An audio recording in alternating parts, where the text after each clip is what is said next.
Hello YouTube, WJ's Handy Dad here, and today I'm going to show you how to add a light under your hood that comes on when you open the hood and turns off when you close the hood. You basically need a mercury switch. Now in the old days they were bigger. This one looks more like a small capacitor. But if you watch on the screen here, when it's in this position, there's no contact. When you simulate opening the hood, it's connected, and then when you simulate closing the hood, it disconnects again. So this can be used anywhere that you have something that opens and closes. And so electrically what's happening is when this tilts, mercury or whatever is in here goes down and connects these two electrodes. So you're going to run your ground or your hot through this. Probably do the ground just to be safe since you got exposed electrodes here, and then have the hot. You want to use fused power. I use the police power because those are already fused to go to one side of the light, and then ground come up through here and then connect to the other side of the light. And you can daisy chain as many lights as you want, and as you know, I'm going to use LEDs. As far as the lights themselves, there's lots of options that you can consider. The most elaborate would be getting an actual under hood light fixture that's sealed and then using whatever bulbs that it requires. The other options, of course, are just using the little sockets for bulbs like the 912s, which are going to be bright, or a bulb like this that's real bright. Downside with these is they're not going to be waterproof or water resistant, and so since under your hood tends to get wet, especially for WJ Handy Dad who's washing under there, these may or may not last as long.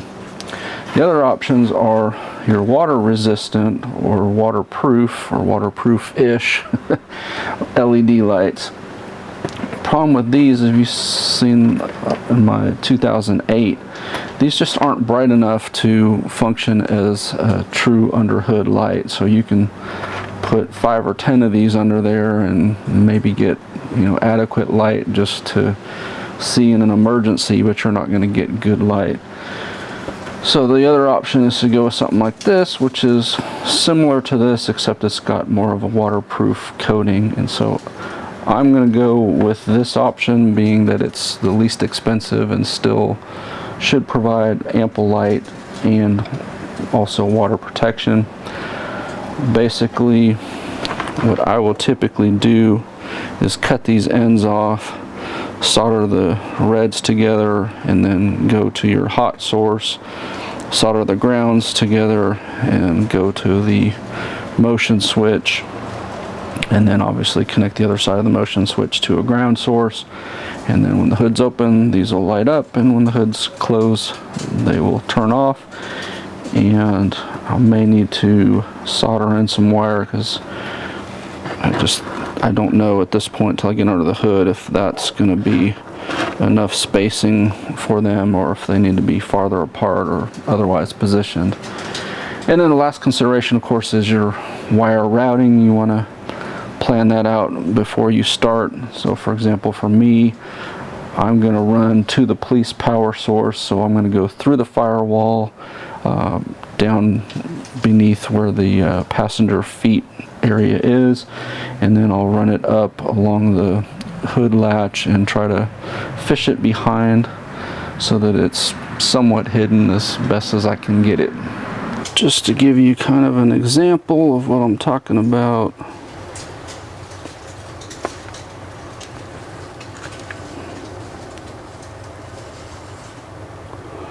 there's that one, there's that one,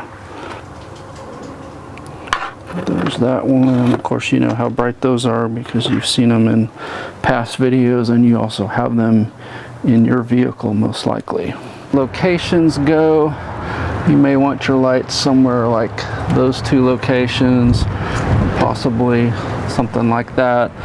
Just enough to light up your whole engine bay should you need to see something at night. You could also consider putting it up a little higher, figuring that a higher light source projects farther out. And then for your wiring, obviously you have a ground here, and you should be able to fish wires through some of these access points and come up to wherever you're wanting to come out of. And then, like I said, the firewall down there has a pass-through, and you can access the police power down there.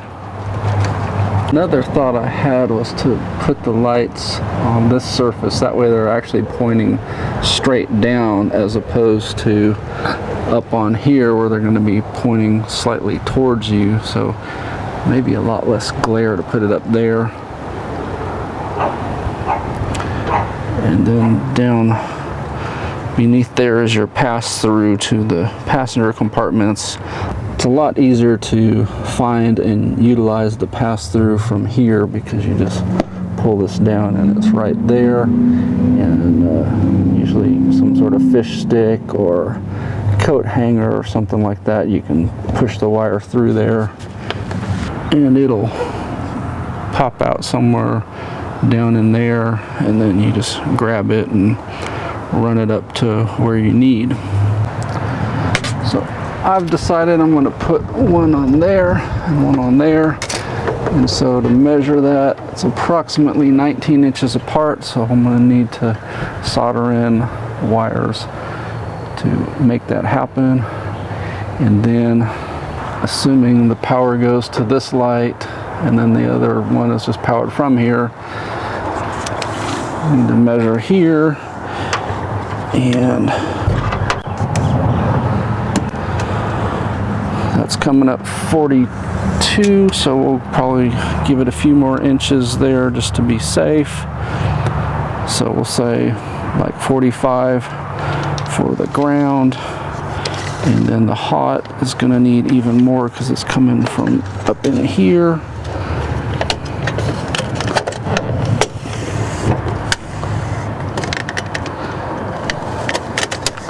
So we'll say another 36 on top of that for the red wire.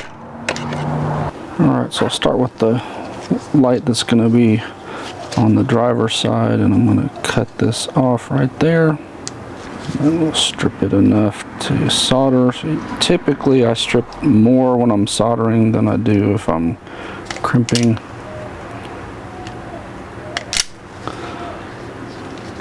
And then I cut 18 inches of wire here, and the reason I did 18 instead of 19 was because there's the wire there, so I figure 18 is going to be more than enough. So this is the simplest one that's going to require the least amount of thought. We're just going to solder red to red, black to black. The rest of the job will require thinking about before you act. And the reason I say that is because this one we're just soldering wires. The rest of them we're going to be integrating this as well as the incoming wires, and we're also going to be putting on the conduit and stuff. I like to use flux. You don't have to. And if you've seen my other video where I pretended to grab the hot soldering iron, I didn't really grab it. It was ice cold. So it's melting the flux, so we know we're ready to go. And we just basically heat up the wire. You'll watch the flux melt, and then we'll touch the solder until it starts to flow.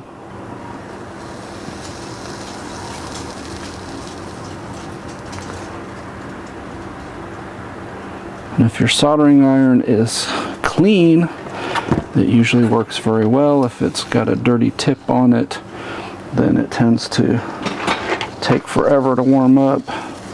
You can clean the hot tip with steel wool as long as you're careful not to grab the hot tip. You can also scrape it with a razor blade knife and then dip it in the flux and tin it.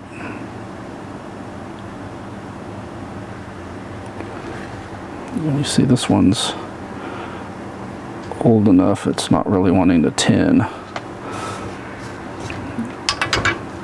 Then we're going to want two things done before we proceed. First is to put a heat shrink tube over it and shrink it down, and then second is to cover the whole thing with a conduit or wire loom, whichever you prefer to call it. And I find typically it seems like you always need bigger than you think to fit over your solder joint. Alright, so those two worked. If you have a hot air gun, it can shrink that way, or I just typically use a cigarette lighter.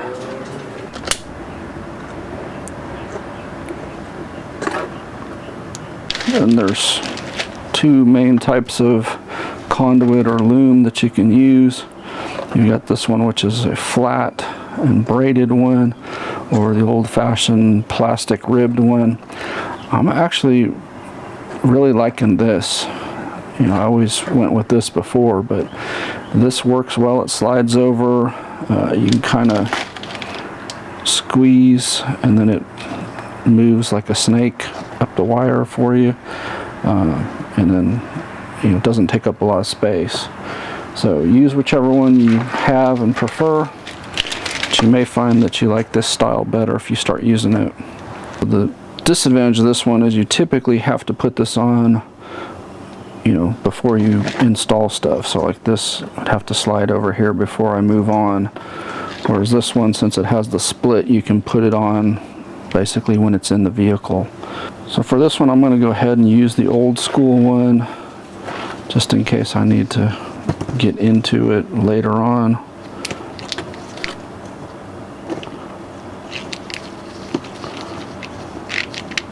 And once you've fished your wires through the conduit, it's a good idea to wrap electrical tape around the end at least to keep it secure. You can also obviously put tape in the middle, but typically I find both ends is enough to keep it steady. So the next question you have to ask yourself is, do you continue to solder on the workbench, which makes the soldering part easier, or do you go out to the vehicle, run all the wires, fish all the wires, get everything where you want it to be, and then do your final solder out there?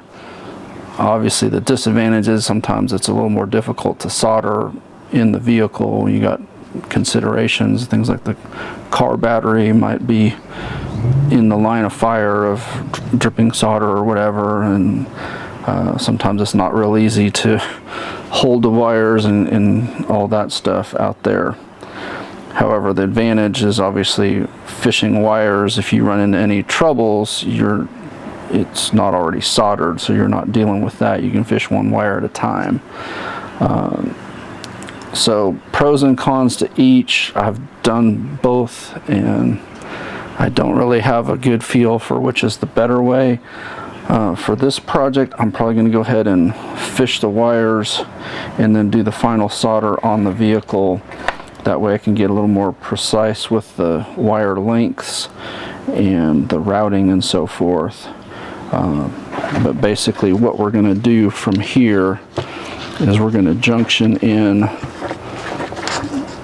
this and then the wire going out to the power source, which was approximately 45 plus 36 inches to get to the main power source for the hot wire. And then we're going to have to solder in this, and then 45 inches of ground wire to a ground point, and this is going to have to be in a position to where it sits like this when the hood is closed and sits like that when it's open, otherwise it won't activate properly. With the hood, there's 1, 2, 3 pre-drilled holes that could possibly be used for the wires to come out of. This one would be most close proximity to what I'm trying to do, so this would probably be the ideal spot. I don't know if I can get a tool like this through there.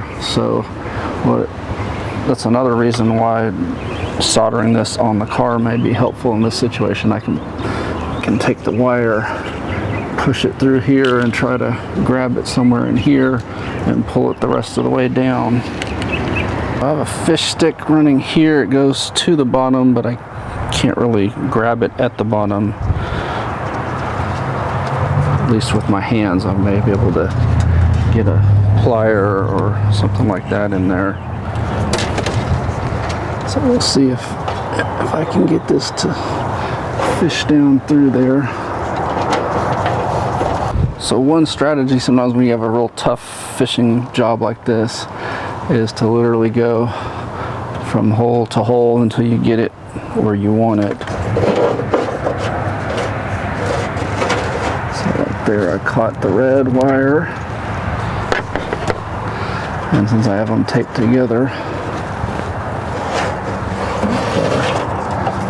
black will come out too, right there. You see how I fished the grabby tool up through there.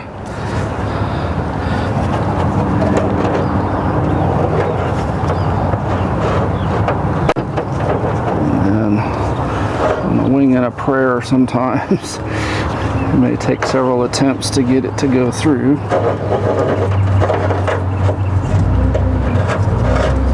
Okay, I got lucky on that one. But that's the process. You just keep going from spot to spot till you get it where you need it.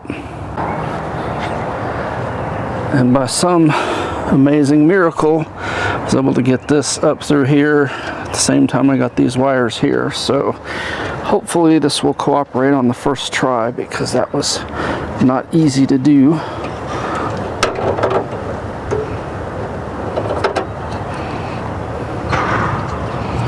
And of course, actually getting this wire to pull through the bottom probably has to be in like that.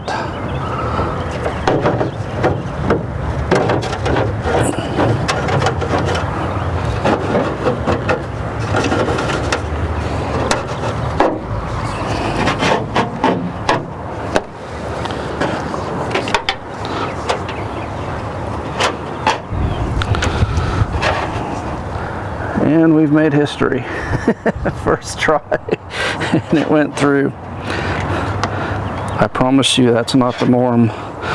The norm is pulling it through about 75 times before it works.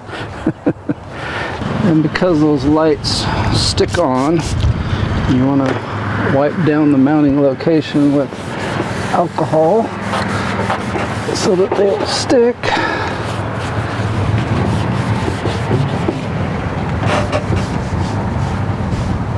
With the alcohol dry, you can peel back the protective tape and stick down the first light.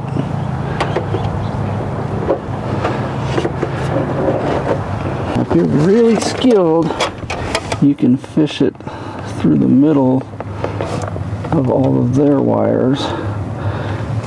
If not, just try to find a spot that you can fit through.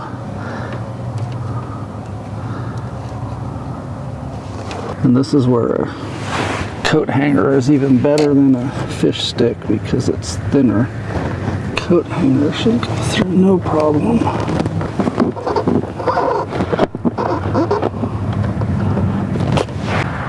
And then you see it just comes out right there, and just tape your wire to it, pull it back through, and you're in the passenger compartment. And I will leave it up to you as to how much conduit you put from here to there. You see, sometimes I've been known to just run the wire there, and sometimes with the conduit, depending on how easy it is. For a job like this, I can probably put conduit on here, you know, at least enough to the firewall there, so I probably will do that. For the ground, I'll just put a crimp connection on there and attach it to this ground here, and then I'll pull the wire up through there so that it's basically snug. So for crimping, I usually strip less wire. You want the pink or red for the 20 gauge wire. Now you may find sometimes these are too small to fit over your ground point, and if that's the case, what I'll do is just get a needle nose and I'll spread them apart. So for crimping, you just fish the wire in, and now you can tin this with the soldering iron if you want. It's a little bit better connection that way. I'm not really worried about it. This is just the ground for the hood light. So if this ground point fails, it should be pretty easy to fix it up.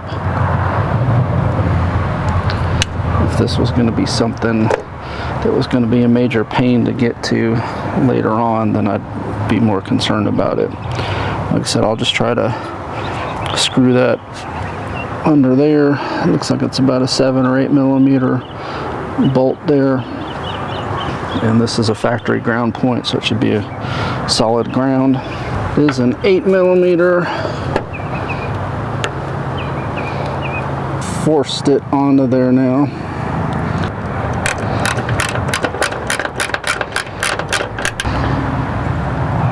Those are solid.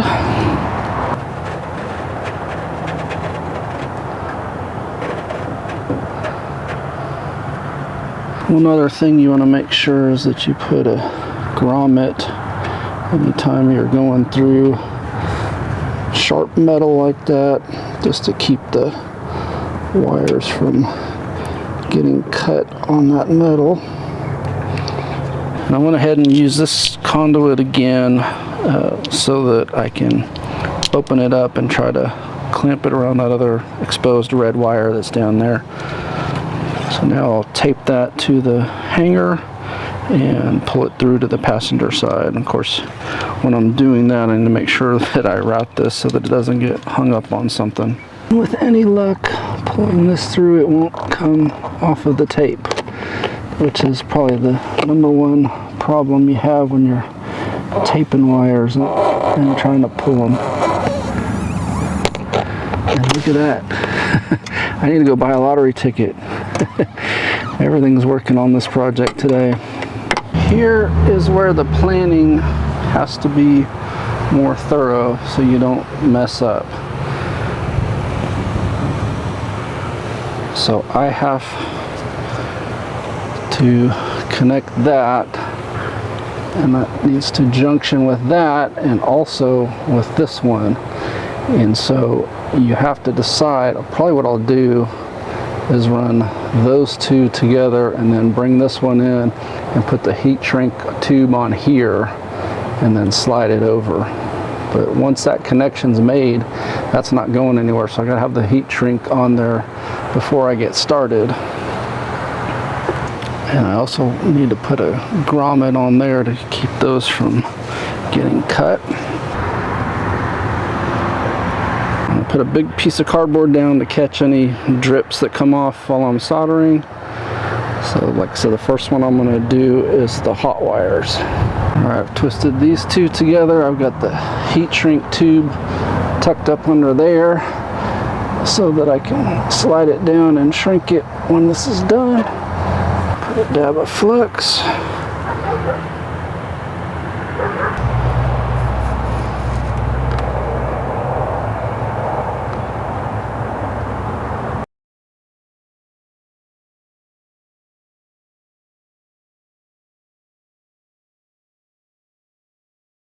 Well, certainly not my prettiest soldering job ever, but it's on there, and so I'm debating now which way to mount this. If I want to put some electrical tape on there so that it doesn't ground itself out and stick it like that. I also need to pull the heat shrink out of here and shrink that and shrink this, although this one's the least important, even if that was touching ground. It's this one that I don't have heat shrink on and can't touch ground. There's the heat shrink.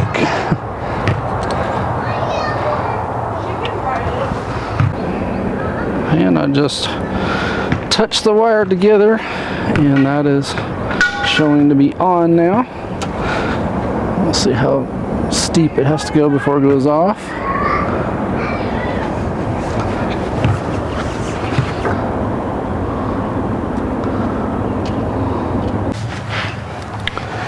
And this is the police wiring connector, and the orange with green is a 15 amp hot all the time wire, so that's what we're connecting to. You see I just stripped it in the middle there and then wrapped the source wire around it, and then I'll solder that.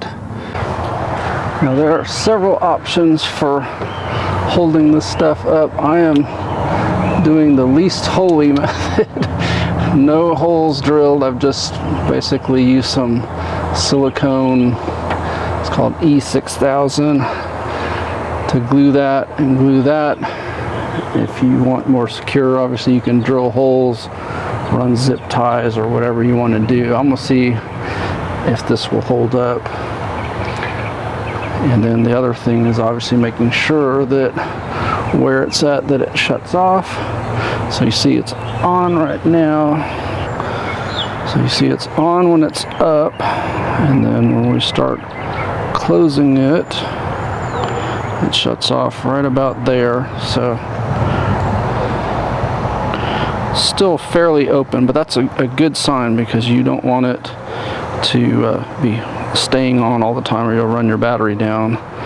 Even with them being LEDs, they're still going to draw power. So I just want to make sure also that when it's closed, it doesn't come back on. I'm going to give a little shout out to Panzer Platform. The channel used to be called Panzer Platform, but he changed it. No doubt because these cars are built like tanks.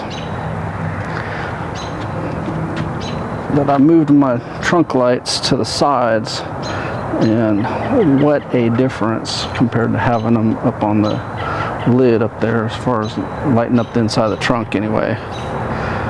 So I just have one LED on that side and one on that side.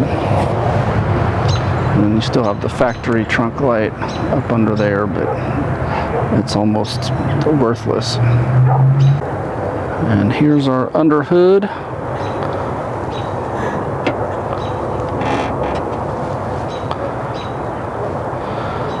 So I think it lights it up pretty good. I mean, it's not like a work light. If you were doing work on your engine, you'd probably need a little bit more, but at least it's enough to see what you're doing. If you needed to jump start, or you had some sort of roadside fix that you had to do.